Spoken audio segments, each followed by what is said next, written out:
Nixon was clearly guilty, and as I tell people now, none of us who work for him like to say that he was guilty of all these crimes, or even think it, and yet he was. The evidence is overwhelming if you read the tapes. If you read the tapes, the evidence is overwhelming. He was caught up in something, and that's a talk that I used to give called Nixon the President, Nixon the Man. Nixon the President, I say the good things that need to be said about him. Smart, really did a lot of things on the domestic side. People don't mention all the domestic. Good things, great things. Gave the 18-year-old the vote. If you're 18, you can go off to war to fight for the country, but you don't get to vote. Well, you should. 18, that's enough. So he did that. He put out America will never use poison gas, and we'll just not do that. Just like we did that with torture too. We said we will not torture, and I personally think waterboarding is a form of torture.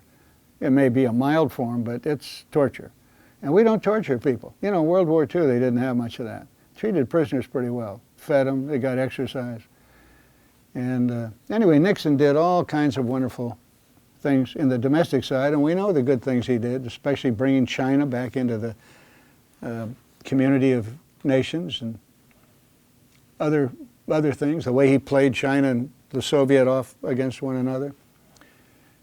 And he did bring troops back right away when he took over from Johnson in Vietnam, although he's been charged with timing it just right so it would look good right at the time of his re-election 4 years later.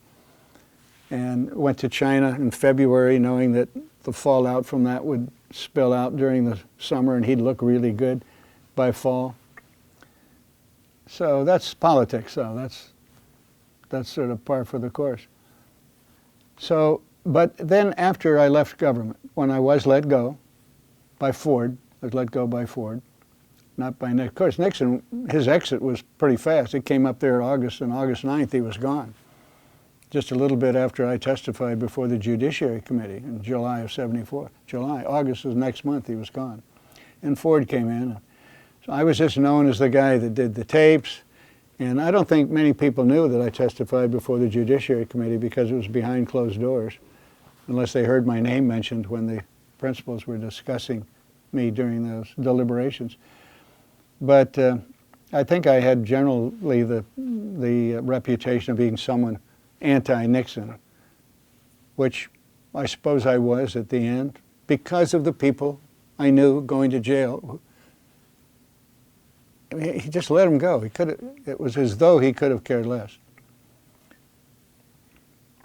And then, from then on, it wasn't the kind of career I think I'd have had. I was only 48 or 9 when I left government. And I couldn't find a job anyplace for a long time. I was on 60 Minutes for that. That wasn't very much fun. I go on 60 Minutes. Why am I there? Because this guy can't get a job. I went to 88 search firms, 88 executive search firms I wrote to, and no one wanted to hire me.